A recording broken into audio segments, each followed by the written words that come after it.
하나님의 이름을 망령되이 일컫지 말라, 그런 주제로 말씀을 전하겠습니다. 자, 본문에는 예레미야와 맞섰던 거짓 선지자의 대표인 하냐냐에 대한 이야기입니다. 하나냐. 이제까지는 거짓 선지자들은 이름이 이렇게 이제 잘 거론되지 않았었는데 이들의 대표격인 하나냐의 이름이 거론되고 있습니다. 자, 하나냐는 선지자라고 분명하게 이야기하고 있어요. 선지자로 부름을 받은 사람입니다. 그러나 어느 순간부터 권력의 눈치를 보고 또 사람들의 인정을 갈구하는 거짓 선지자가 되었습니다. 선지자는 누구예요? 하나님의 말씀을 가감없이 전하는 사람입니다. 주로 구약에 보면 오늘 예레미야가 이야기하고 있는 것처럼 선지자의 사명은 왕이나 권력자들 또는 제사장들, 백성들이 하나님의 말씀을 떠나서 죄를 짓고 살아갈 때 주로 하나님의 경고의 말씀을 전하던 사람들이 선지자였어요. 선지자. 그런데 하나냐는 하나님의 말씀을 전하는 게 아니라 이 사람은 자신의 생각을 하나님의 말씀으로 포장해서 거짓말로 이야기하는 거짓 선지자가 되었습니다. 하냐는 특별히 이 시대에 자신의 정치적 이익, 어떤 권력자들에게 잘 보여서 이제 권력으로부터 뭘 얻는 거죠. 이런 정치적 이익과 또 대중적인 인기, 사람들에게 얻을 수 있는 대중적인 인기, 또 어떤 자신의 개인의 이득을 얻기 위하여 거짓말을 했고 거짓으로 하나님의 이름을 망령되이 이용해 먹었습니다. 이게 이제 제일 큰 죄예요. 하나님의 이름을 자기의 이득을 위해서 하나님의 이름을 망령되이 이용해 먹었다고 하는 것. 결국 하나냐는 예레미야를 통해 선포된 하나님의 말씀을 부정하고 자신의 정치적인 신념을 마치 하나님께 받은 말씀인 것처럼 거짓말을 하다가 하나님의 심판을 받고 죽게 됩니다. 죽었어요, 이 사람이. 오늘 우리는 성경을 읽으면서 특별히 예레미야 28장을 읽으면서 하나님의 자녀들이 어떻게 살아야 되느냐, 무엇을 위해 살아야 되느냐, 이것을 한번 생각해 보게 됩니다. 하나님의 자녀들의 삶은 하나님의 영광을 온 세상에 드러내는 거죠. 하나님을 영화롭게 하는 거예요. 하나님의 말씀을 전하고 또 그 말씀대로 우리 자신의 삶을 살아내므로써 하나님의 영광을 온 땅에 드러내는 거죠. 하나님의 이름을 온 땅에 드러낸다는 것은 하나님의 살아계심을 온 땅 사람들에게 보여주는 거예요. 내 말과 행동을 통해서. 그것이 우리 인생의 가장 중요한 목적이죠. 그러기 위해서 우리 그리스도인들은 거짓말하면 안 되고 진실해야 되고 정직해야 되고 항상 하나님의 말씀에 순종하며 살아야 됩니다. 오늘 하루도 나의 말과 행동을 통해 하나님을 영화롭게 하고 하나님의 영광을 온 땅에 드러내게 하는 삶을 사시는 여러분 되기를 주의 이름으로 축복합니다. 자, 그럼 하나냐가 어떤 사람이었는지, 왜 이 사람이 하나님의 심판을 받아 죽게 되었는지 한번 좀 자세히 살펴보겠습니다. 자, 예레미야는 시드기야 왕 앞에서 바벨론과 싸우면 이길 것이라고 주장하는 거짓 선지자들의 말을 듣지 말라고 이야기를 했어요. 어제 그 말씀 우리가 살펴보았죠. 그 거짓말입니다. 이렇게 말을 했습니다. 하나님께서는 바벨론을 통해서 이제 왕과 우리 민족의 죄악을 심판하시기로 이미 결정을 하셨는데 그 형이 뭐냐면은 바벨론에게 70년 동안 유배당하는 형을 하나님이 이미 결정을 하셨어요. 하나님이 죄의 값을 치르도록 그 형을 결정하셨기 때문에 이제는 어떻게 돼요? 그것을 순응하고 받아들여야 된다고 어제 말씀을 증거했습니다. 그것은 이 유다 백성들이 지은 죄에 대해서 하나님 그래서 가장 가볍게 은혜의 형벌을 내린 거예요. 자, 그렇게 하면 어떤 일이 벌어지겠어요? 전쟁을 하지도 않을 것이고 그 누구도 죽지 않을 것이고 다만 나라를 빼앗기고 좀 이제 이런 정치적인 치욕을 당하겠죠. 그러나 그것은 그들이 지은 죄값입니다. 그렇게 하면 그 나라를 빼앗기고 바벨론에 끌려가 살면서 그 가운데서 이제 우리가 왜 이렇게 됐나, 하나님의 백성들이 그걸 생각하면서 자신의 돌아보고 사람들이 회개하게 되고 하나님께로 돌아오게 되고 그걸 하나님이 원하신다 했죠. 이 일을 통해서. 그래서 그렇게 회개하면 하나님이 그들을 다시 고국으로 돌아오게 회복시켜 주시고 복을 주실 것이라. 이것이 하나님의 계획입니다. 지금 계획. 하나님 공의 하나님이기 때문에 그들의 죄악을 간과하지 않으세요. 아무리 택함을 받은 백성이라 할지라도 그래야 하나님 공의로운 하나님이 되시죠. 이게 하나님의 뜻인데 이렇게 이제 왕이 결정을 하고 항복을 해야 되는데 이것이 일반적인 사람들의 감정과는 맞지가 않아요. 지금 적군이 쳐들어왔는데 하나님의 선지자라고 하는 사람이 항복하라. 이렇게 되면 이 민족주의가 들끓고 애국주의가 들끓었던 이 시대에는 이거는 돌에 맞아 죽어야 될 매국노입니다. 매국노. 예레미야는. 그러니까 예레미야가 한 말이 하나님이 하신 말씀이 아니었다면은 그건 매국노죠. 예? 이 민족주의가 우리나라 안에도 굉장히 막 지금 활성화되고 있지 않습니까? 근데 중요한 거는 이게 하나님의 말씀이라는 거예요. 하나님의 말씀. 그래서 이걸 결정해야 되는데 왕이 이걸 결정 못하도록 하는 사람이 거짓 선지자들이었죠. 무슨 말입니까? 우리는 하나님의 백성이고 여기는 하나님의 성전인데 누가 쳐들어온단 말입니까? 바벨론과 결사항전하는 것이 하나님의 뜻입니다. 싸우면 이깁니다. 하나님이 지켜주십니다. 도와주십니다. 정상적인 상황이었다면 그게 은혜로운 말이죠. 그러나 지금은 아니에요. 이들이 우상숭배와 죄악으로 너무 오랫동안 회개하지 않았기 때문에 하나님의 심판이 결정된 것이 하나님의 뜻이에요. 만일 거짓 선지자들이 말이 옳다면은 어떻게 되겠어요? 이 사람들이 회개할 기회를 잃어버릴 겁니다. 자, 이런 상황인데, 이런 상황에서 예레미야의 말을 정면으로 부정하는 이제 가장 대표적인 거짓 선지자가 나타나요. 등장하는데 그 사람이 하나냐라는 사람입니다. 하나냐. 잊지 마세요. 하나냐. 하나냐가 모든 사람들이 보는 앞에서 예레미야에게 이제 거짓말을 하기 시작합니다. 근데 놀라워요. 하나님이 자기에게 말씀하셨다 그래요. 2절 4절 한번 읽어보겠습니다. 시작. 이스라엘의 하나님이 이같이 일러 말씀하시기를 내가 바벨론의 왕의 멍에를 꺾었느니라. 내가 바벨론의 왕의 느부갓네살이 이곳에서 빼앗아 바벨론으로 옮겨간 여호와의 성전 모든 기구를 2년 안에 다시 이곳으로 되돌려오리라. 내가 또 유다의 왕 여호야김의 아들 여고니아와 바벨론으로 간 유다 포로를 다시 이곳으로 돌아오게 하리니 이는 내가 바벨론의 왕의 멍에를 꺾을 것임이라. 여호와의 말씀이니라 하니라. 뭐라 그래요? 자기 말하면서 지금 다 거짓말인데 여호와께서 내게 말씀하셨다. 맨 처음에 그러죠. 만군의 여호와 이스라엘의 하나님이 이같이 말씀하셨다. 깜짝 놀랍니다. 사람이 이렇게 사악하다는 걸 알 수 있어요. 이 거짓말을 이렇게 선전스럽게 하는데 하나님이 말씀하셨다고 거짓말을 해요. 이 사람은 죽을 수밖에 없어요.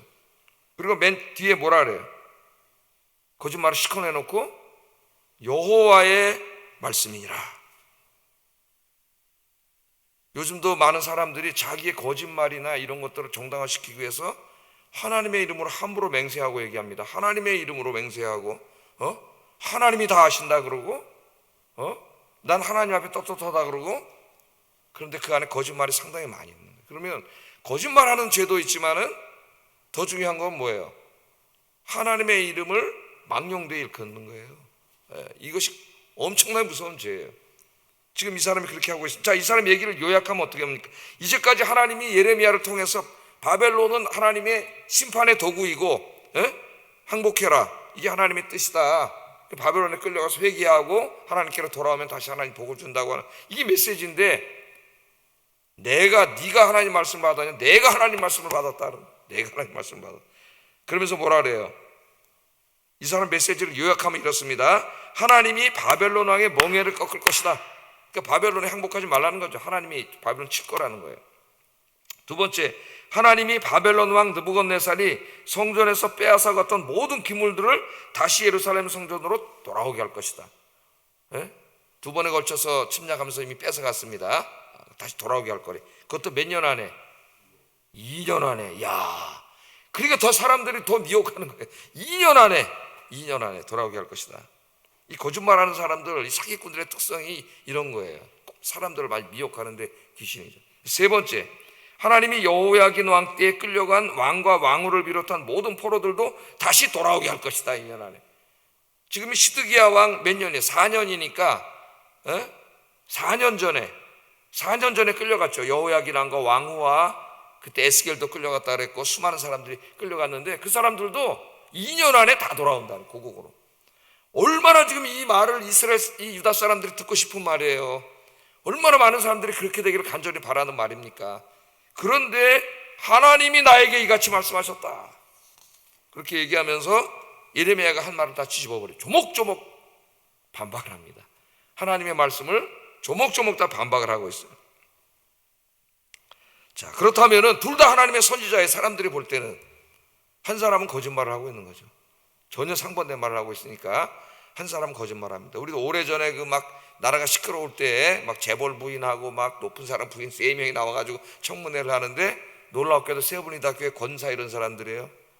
그런데 3사람이 다 얘기를 하는데 한 사람은 하나님의 이름으로 맹세한다고 얘기를 하고 한 사람은 성경책에 써놓고 얘기한다고. 근데 말이 다 틀려요. 그럼 누군가 거짓말하고 있는데 함부로 하나님의 이름을 걸고 방송하는, 함부로 성경책에 써놓고 큰일 날 죄인지 모르고 이 거짓말을 하는 거예요. 거짓말. 둘 중에 한 사람은 거짓말이에요. 예?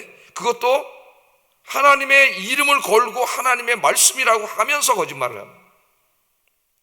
이것은 우선 10계명 중에 9계명 거짓말하지 말라고 하는 말씀을 어긴 죄를 진 것이고, 10계명 3계명 네 하나님의 이름을 망령되이 걷지 말라, 너 자신을 거짓말과 네 이익을 위해서 하나님의 이름을 함부로 이용해 먹지 말라고 하신 하나님의 말씀을 어기는 큰 죄악을 지금 이 사람이 저지르는데 이렇게 담대하다는 겁니다.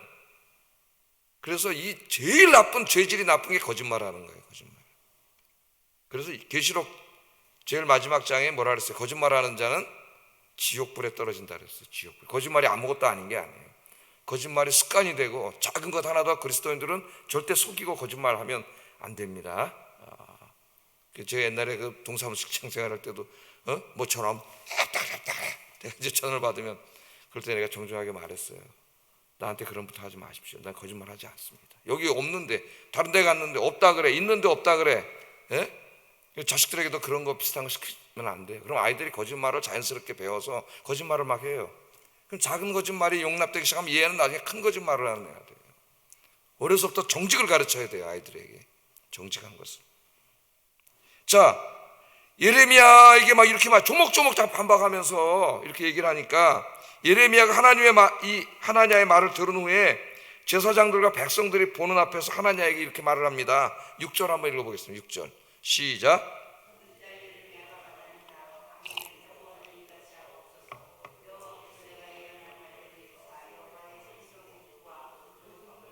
바벨론에서 이것으로 되돌려 오시기를 원하노라. 지금 하나냐가 자기가 받았다고 하는 하나님의 말씀 거짓말이죠. 받은 적이 없는데 오늘 하나님 좀 이따 말씀하십니다. 나는 그런 말 한 적 없고 그 사람 보낸 적이 없다고 얘기를 하시죠. 이거는 예레미야도 바라는 바예요. 자기 조국이 이렇게 하나님의 복을 받기 위해서 회개해야 되잖아요. 회개. 죄를 너무 많이 졌기 때문에 회개하지 않으면 이런 복을 받을 수가 없어요. 하나님이 바벨론을 통해서 치는 이유도 죄를 깨닫고 회개하기 위해서 치는 거예요. 그런데 지금 하나님의 거짓말은 회개할 기회를 뺏어가는 거예요. 뺏어가는 거예요. 예레미야가 뭐라래요? 아멘이라 아멘. 나도 그렇게 되기를 원한다. 나도. 누구보다 다 애국자죠. 나도 그렇게 되기를 원한다. 문제는 이게 하나님 말씀이 아니라는 겁니다. 지금은 하나님의 심판의 메시지가 떨어졌다는 거예요. 백성들이 회개하고 하나님께로 돌아올 수 있는 그 기회를 이 거짓말 선지자가 거짓말함으로써 뺏어가고 있는 거예요. 지금. 회개하지 않으면 더 망하고 하나님의 사랑의 매를 맞지 않고 그 뜻을 거역하고 전쟁을 하다가는 안 죽어도 될 수많은 불쌍한 백성들이 처참하게 죽게 되잖아요. 이 거짓말 때문에 하나님이 이 안타까운 마음을 예레미야가 그렇게 이야기하고 있습니다. 예레미야는 안타까운 마음으로 모든 백성들이 듣는 가운데 하나냐에게 이렇게 말을 해. 8절 9절에 나와 너 이전의 선지자들이 예로부터 많은 땅들과 큰 나라들에 대하여 전쟁과 재앙과 전염병을 예언하였느니라. 평화를 예언하는 선지자는 그 예언자의 말이 응한 후에야 그가 진실로 여호와께서 보내는 선지자로 인정받게 되리라. 이 뭐냐면 참 선지자를 분별하는 두 가지 기준을 이야기합니다. 첫째, 예로부터 참 선지자들은 전쟁과 재앙과 전염병을 통해 징계하시는 하나님의 심판의 메시지를 전했다는 거예요. 왜냐하면 제사장이 있었잖아요. 유다 사회에는 제사장이 하나님 말씀을 가르치고 하나님 예배를 인도하고 백성을 올바른 길로 인도했는데 나중에 오면 제사장이 타락하고 권력과 같이 야합을 해서 다 같이 타락을 하는 거죠. 그때 하나님이 일으킨 사람이 새로운 선지자들이에요. 그래서 권력자들과 왕과 제사장의 타락을 책망하는 일을 주로 하던 사람이 선지자입니다. 그러니까 인기가 있겠어요, 없겠어요? 권력자들 인기가 없어요. 그래서 이사야도 기독교 전승에 의하면 톱으로 쓸려 죽고 다 박해를 받잖아요. 그래서 예수님도 주님을 위해 고난을 받는 사람은 선지자의 반열에 들었다 그래요. 선지자들이 다 주님을 위해 고난을 당한 것처럼 주님을 위해 고난을 당한 자는 이미 선지자가 돼서 선지자의 상을 받을 것이라고 산상설교에서 이야기하고 있잖아요. 근데 지금 하나냐는 권력에 아부하고 백성들이 이렇게 듣기 좋은 얘기를 해요. 그것도 지금 어느 때예요? 그들이 우상숭배와 죄악이 가장 가득할 때 거짓말을 하는 거죠. 그 두 번째 기준은 뭐예요? 참 선지자는 그렇게 달콤한 얘기, 평화 얘기를 했다고 해서 참 선지자가 아니고 그가 한 말이 진짜 그대로 이루어져야 참 선지자다. 그렇게 되지 않을 건데, 망할 건데 좀 있으면은 예레미야가 이 두 가지를 이야기합니다. 백성들 앞에서. 그러니까 오늘 우리에게 얘기한다면 맨날 축복하고 뭐 어떻게 잘 되고 건강하고 뭐 부를 얻고 이런 설교를 좋아하고 그렇게 듣지 말라는 거예요. 하나님의 말씀을 들어야 된다. 하나님의 말씀을. 그 말씀이 비록 아프고 책망하는 말씀이라 할지라도 그 말씀을 들어야 나 자신을 돌아보고 내가 회개하고 하나님께 바로 새 사람이 될 수 있는 기회가 있는 것이지, 그 맨날 그런 말씀만, 달콤한 말씀, 평화의 말씀, 번영의 말씀만 들으면 내가 죄악이 지금 가득해서 하나님이 지금 징계하시려고 하는데, 사랑의 매를 드시려고 하는데 어떻게 되겠어요 그 사람이? 예? 이 말씀을 들어야죠. 자, 예레미야가 이렇게 말을 했더니 예레미야의 말이 끝나자마자 하나냐가 어떻게 하냐, 행동으로 옮깁니다. 지금 예레미야가 어떻게 하고 있었어요? 어제부터 하나님 뭐라 그랬어요? 멍에를 메고, 그 멍에를 메고 가라 그랬죠. 이렇게 이제 바벨론이 멍에를 메게 될 거라고. 그 나무로 만든 멍에인데 그걸 벗겼어요 하나냐가. 그 행동을 한번 생각해 보세요. 가슴 화가 나니까 확 잡아가지고 확 벗겨가지고 멍에를 어떻게 했습니까? 사람들이 보는 앞에서 박살내버렸어요 하나냐가. 그러면서 이런 말을 하면 11절 한번 읽어보겠습니다. 시작. 여호와께서 이와 같이 말씀하시니라. 내가 2년 안에 모든 민족의 목에서 바벨론 왕 느부갓네살의 멍에를 이와 같이 꺾어버리리라. 지금 그 백성들에게 어떤 강력한 메시지를 전하기 위해서 지금 이게 퍼포먼스를 했잖아요. 하나님 시켰잖아요.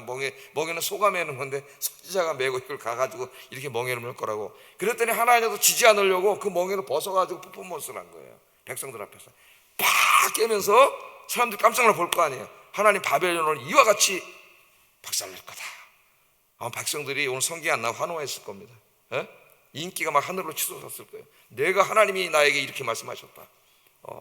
그렇게 얘기를 합니다. 그랬더니 11절 하반절에 보면은 선지자 예레미야가 더 이상 대꾸하지 않고 자기 길을 갔다래. 그냥 포기하고 떠나버렸습니다.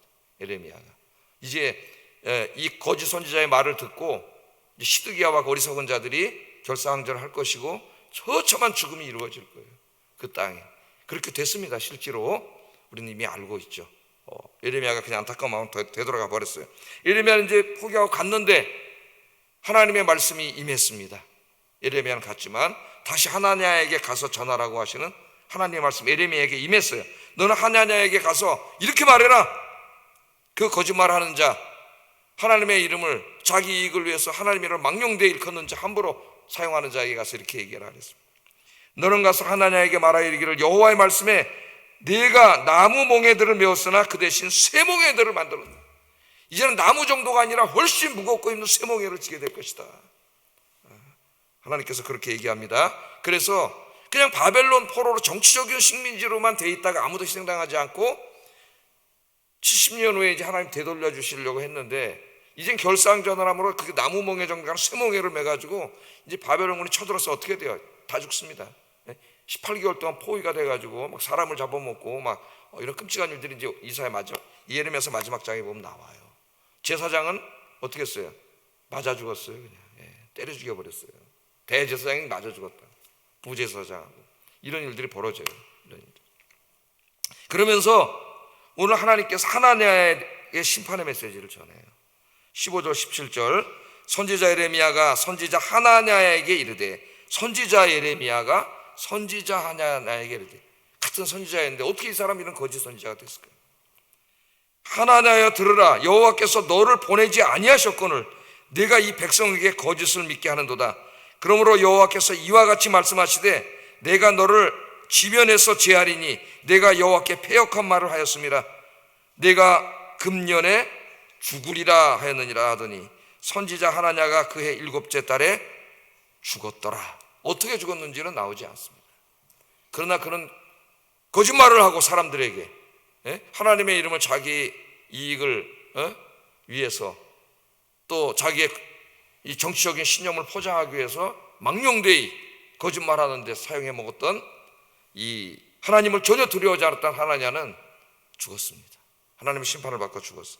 이미 신명기 18장 20절에서 하나님이 그런 일이 있을 줄 알고 경고를 하셨어요. 한번 읽어보겠습니다. 시작.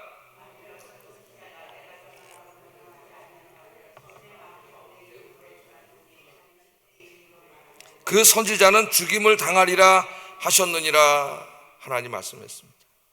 우리나라 지금 동성애 문제로 목사들이나 신학자들이 나뉘어 있는데, 동성애는 하나님 말씀 성경 7군데에서 혐오스러운 죄악으로 하나님 말씀하고 있는데 성경이 동성애를 반대하지 않는다고 이야기하는 목사들이 있어요. 유튜브에서 막 말합니다. 신학자들하고. 그럼 성경 말씀 7군데를 어떻게 할 거예요? 해석이라는 걸 해가지고 그 해석을 지 멋대로 하는 거예요. 예? 동성애를 하나님 반대하지 않는다는 그 전제를 가지고 뭐 말도 되지 않는 말 해석을 해서 성경을 뒤집어 엎고, 그런 자들 다 똑같은 자들이에요. 또 그 정도까지는 아니라 할지라도 저와 같은 목회자들이 하나님 말씀이 이미 이제는 하나님 직접 주시는 게 아니라 계시의 말씀으로 주셨습니다. 66권을. 이 말씀을 전하는 자들이 목회자들인데, 이 말씀을 전할 때에는 정말 열심히 공부하고 연구하고, 정말 하나님이 이 말씀을 하셨나? 철저히 연구해서 설교를 해야지, 시간은 딴 데 다 써먹고 대충 해갖고 와서 설교를 하다 하나님 말씀 왜곡할 수가 있어요. 이건 거짓 선지자하고 다를 바가 없는 거예요. 하나님 주신 시간들을 목회자로 부름을 받았으면, 신학자로 부름을 받았으면 뭐 다른 데도 필요한 데 써야 되겠지만 훨씬 더 많은 시간을 어디다 사용해야 돼요. 하나님 말씀을 연구해서 하나님 말씀을 있는 그대로 전하는데 최선을 다해야 되는 거죠. 안 그러면 거짓 선지자가 될 수가 있어요. 거짓 선지자. 하나냐는 이제 결론으로 말하고 적용하고 기도하겠습니다. 2가지 죄를 졌다 그랬죠. 제가 첫째는 구계명을 어겼어요. 거짓말을 했습니다. 거짓말은 아무것도 아닌 게 아니에요. 거짓말을 밥 먹듯이 하는 사람이 있어요. 뭘 물어보는데 거짓말하는 게 습관이 된 사람. 변명과 거짓말로 일관하는 사람이 있어요. 그걸 모를까요? 그냥 모른 척 해주는 거지. 거짓말 절대 하면 안 돼. 거짓말은 가장 큰 죄. 그리스도인들은 정직해야 됩니다. 그래서 누가 얘기를 하도 그리스도인들이 얘기를 하면은 사람들이 그리스도인들은 정직한 사람이야, 거짓말 안 하는 사람이야, 그렇게 믿는 사람이 돼야 돼요. 우리가 다 그리스도인이지 않습니까? 아이들도 마찬가지. 학교 가서 이런저런 일이 있을 때 아이들에게 거짓말하게 하면 안 돼요. 아이들이 잘못했으면 그 잘못을 솔직히 인정하게 하고 용서를 구하게 해야 돼요. 그렇게 가르치지 않으면 아이는 절대로 바르게 자랄 수 없어요. 그래서 거짓말하면 안 된다. 하나님 오늘 하루도 만나는 모든 사람과의 관계 속에서 정직하게 하소서. 정직하게. 거짓말 계속하면은 하나님의 심판이 있어요. 2번째, 하나님의 이름을 망령되게 이용해 먹었습니다. 이 사람의 죄는 자신의 정치적 개인적 야망을 성취하고 백성들에게 인기를 얻으려고 하나님의 이름을 망령되게 이용해 먹고 하나님 말씀을 함부로 이야기했어요.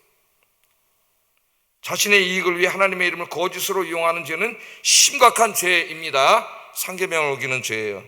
출애굽기 20장 7절, 신명기 5장 11절 한번 읽어보겠습니다. 시작. 망령되이 일컫지 말라. 나 여호와는 내 이름을 망령되이 일컫는 자를 죄 없는 줄로 인정하지 아니하리라.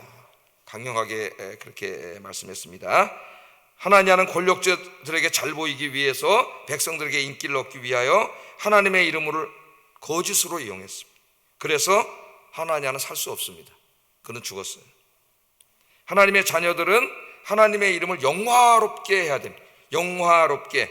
나의 말과 행동을 통해 하나님의 살아계심과 하나님의 영광이 온 천하에 드러나게 해야 돼. 저 사람을 보면, 저 아영교회 저 집사님을 보면 하나님이 없다고 할 수 없다. 나는 하나님 믿지 않지만 저 사람 말하고 행동하고 정직하게 사는 걸 보면 하나님은 정말 살아계신 것 같아. 이렇게 될 수 있는 삶을 살아야 됩니다. 그게 바로 전도예요. 우리 그리스도인들의 삶은 그 삶 자체가 전도지가 되어야 돼요. 말과 행동이 전도지가 되어야 돼요. 마태복음 6장 9절에 그러므로 너희는 이렇게 기도하라. 하늘에 계신 우리 아버지여, 이름이 거룩히 여김을 받으시오며. 주기도문이죠. 주기도문 언제 하는 기도라 그랬어요? 오늘 아침 기도예요. 아침 때 주기도문 좀 이따 암송하고 끝나죠. 이 기도를 해야 됩니다. 이렇게 기도하라. 하늘에 계신 우리 아버지여, 이름이 거룩히 여김을 받으시옵소서. 그것은 하나님의 이름이 온 세상 사람들에게 영광을 받으시옵소서. 그 기도를 하라 그랬습니다. 하나님 영광을 위해서. 근데 주기도문은 기도만이 아니라 내가 그렇게 살겠다고 하는 다짐이 함께 있는 거예요. 그러니까 오늘 하나님의 이름이 나의 삶을 통해서 영화롭게 되게 하소서. 내가 오늘 나의 말과 행동을 통해 만나는 사람들에게, 만나는 모든 사람들에게 하나님을 영화롭게 하는 삶을 살겠습니다. 그렇게 기도하는 거예요. 주기도문을. 그렇게 기도해놓고 나가서 안 그러면 거짓말하는 거죠. 하나님 앞에서. 오늘 하루도 여러분 만나는 모든 사람들과의 관계에서 우리가 주기도문 새벽마다 기도하는데 오늘도 하나님을 영화롭게 하는 축복의 자녀들이 되시기를 주의 이름으로 축복합니다. 기도하겠습니다. 말씀을 생각하면서 기도합니다. 오늘 하루도 거짓말하지 말게 하시고 정직하고 진실한 말만 하는 하루가 되게 하소서. 두 번째, 나의 이익을 위하여 거룩하신 하나님의 이름을 망령되이 이용하지 않게 하소서. 세 번째, 오늘 하루도 오직 나의 말과 행동을 통하여 하나님을 영화롭게 하는 하루가 되게 하소서. 기도하겠습니다.